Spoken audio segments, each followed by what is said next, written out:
was alive, General. Somehow, miraculously, I was alive.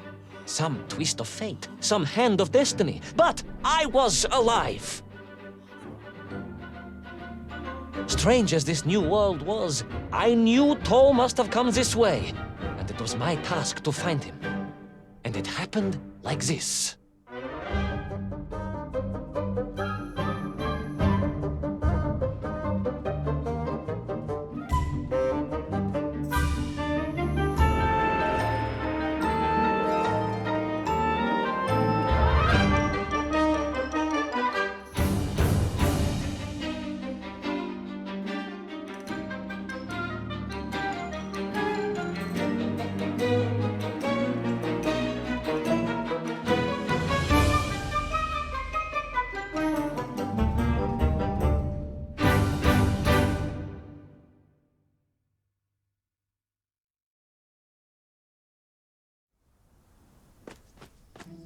The sun beat down on me relentlessly. The heat was unbearable. I was exhausted. Yet I could not stop. I had to go on. For 7 weeks I trudged across the desert. On the second day... Please, comrade, if we may. I think we can skip the details, unless you consider them to be particularly relevant to the location of Little Orpheus. Of course, General.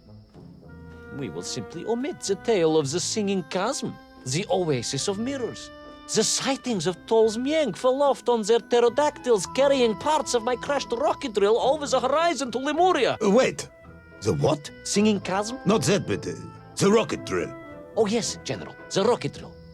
But what did Toll want with it? And why Lemuria? Lemuria? Lemuria, General. I am not familiar with this Lemuria, comrade. Well, that is because it does not exist, General. Or at least, so I thought.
Strange crystals seemed to exert an extraordinary hold over the stone blocks and arches.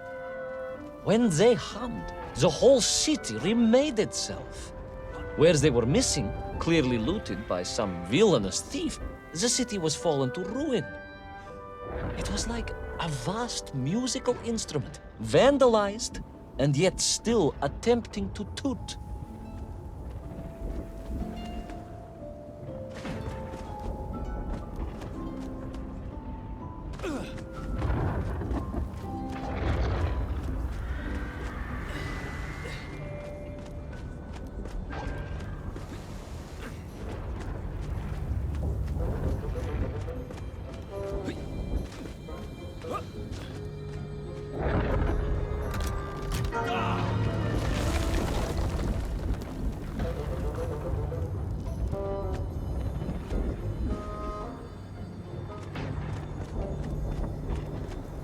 How poetic. I'm sure our engineers would be fascinated and baffled in equal measure. If the whole department hadn't been arrested for sedition last week, I would happily convey it to their skeptical ears. Sedition, General? Really? It is unfortunate news indeed. I am joking, comrade.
Oh, yes. The Mank for here, all right.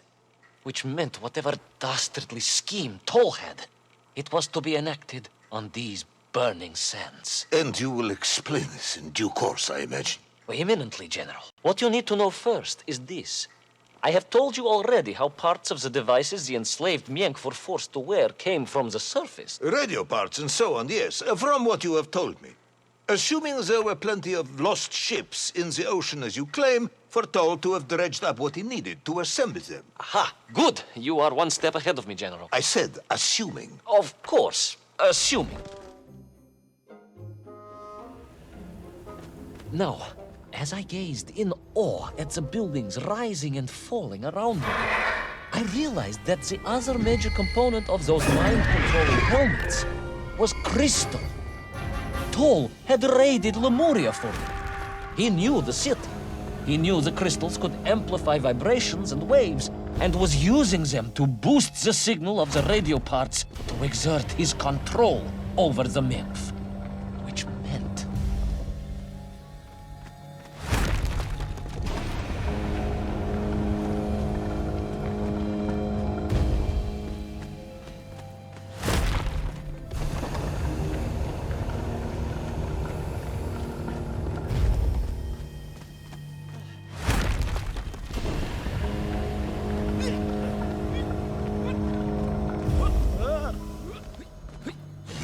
Imagine, General, what such amplification could achieve when fused to the finest atomic science our great Soviet civilization has produced.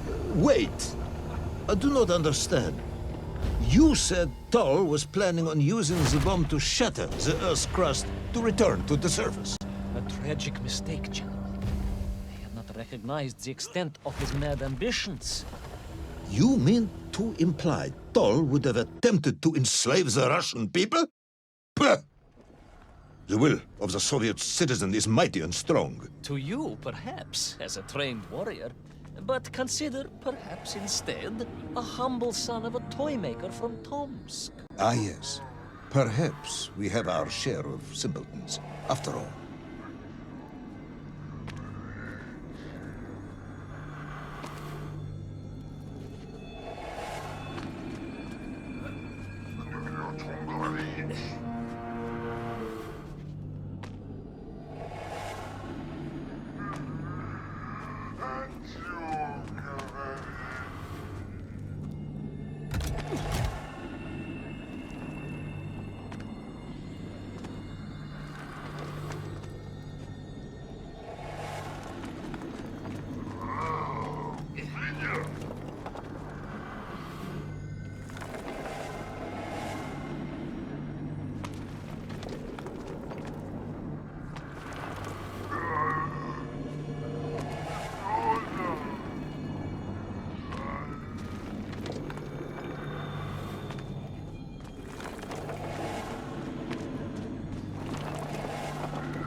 The vast pictograms told of a history of wonders.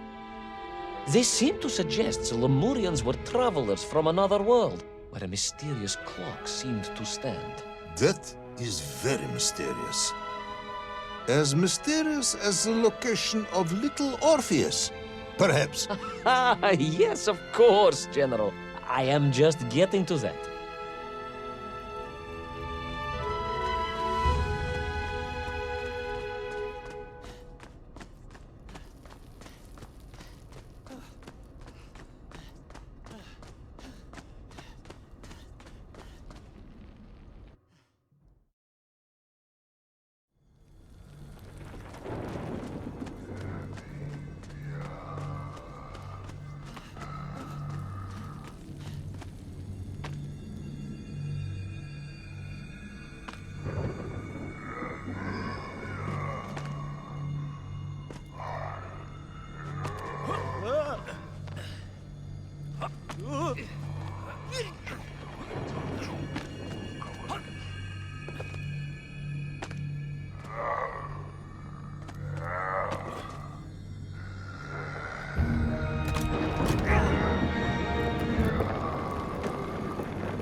As I bravely explored that ancient city, a question was gnawing at my mind. What did it mean that the Lemurians had foreseen the coming of Tol? And who was the man from above that was celebrated as the savior of the Miengf? It was almost as if they could read the future in their crystals.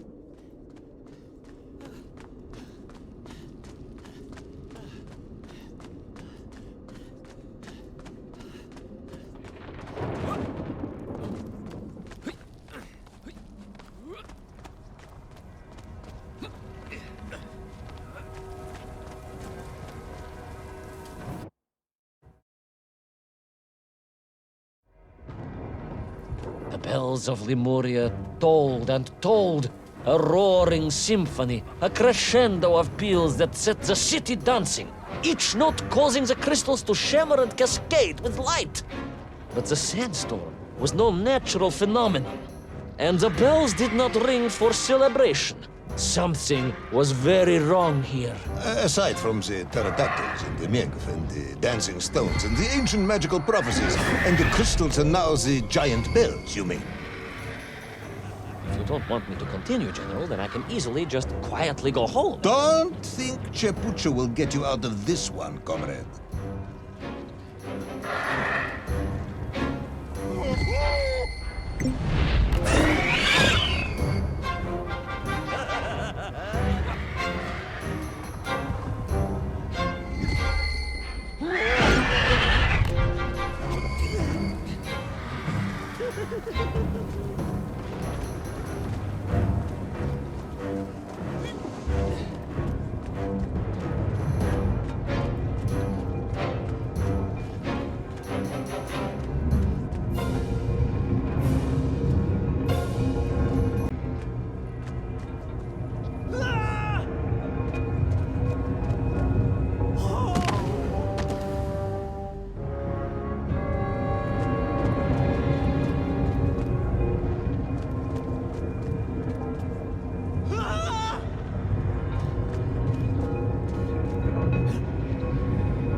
Through those magical structures, a righteous fire in my heart.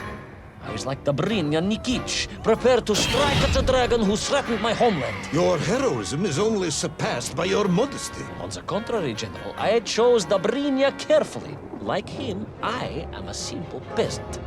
It was fate that chose me to descend to the Earth's core. It was General Kumanin who chose you to descend to the Earth's core.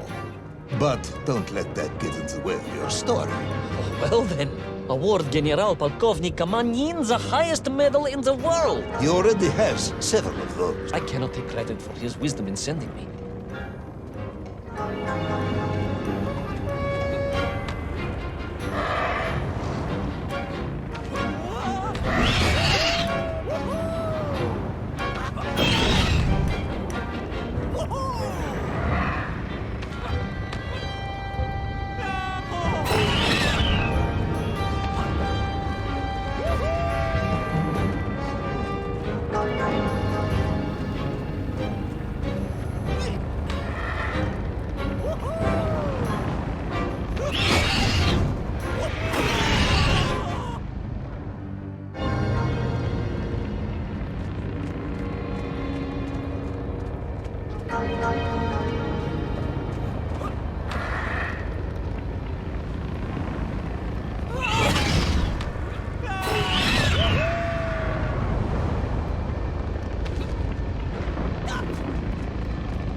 once a rocket drill ship, built to burrow into the Earth, was now a mighty vessel, repurposed to blast off into the skies.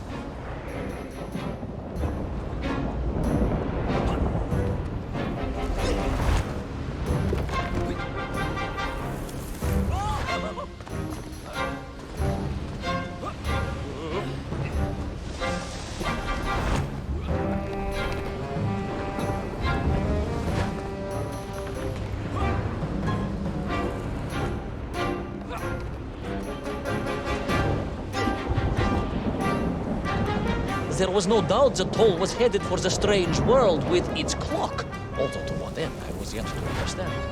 But there was no time to consider, no time for questions.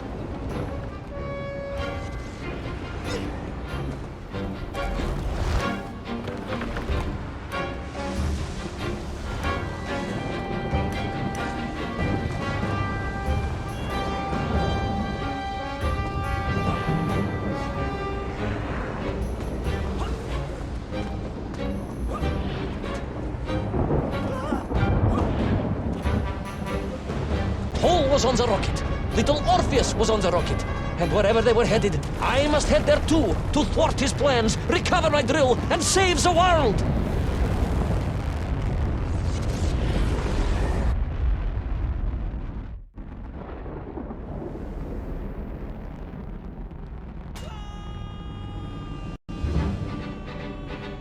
Will our enthusiastic yet disorientated hero be burnt to a cinder by the rocket's engines? Will he be smashed into the rock that surely must be beyond the Lemurian skies? Does Nikolai Petrovich Kamenyan really need any more medals? What was the strange clock, and what could it all mean? All of these questions, and more, will be answered, if you're extremely lucky, in the next exciting episode of Little Orpheus!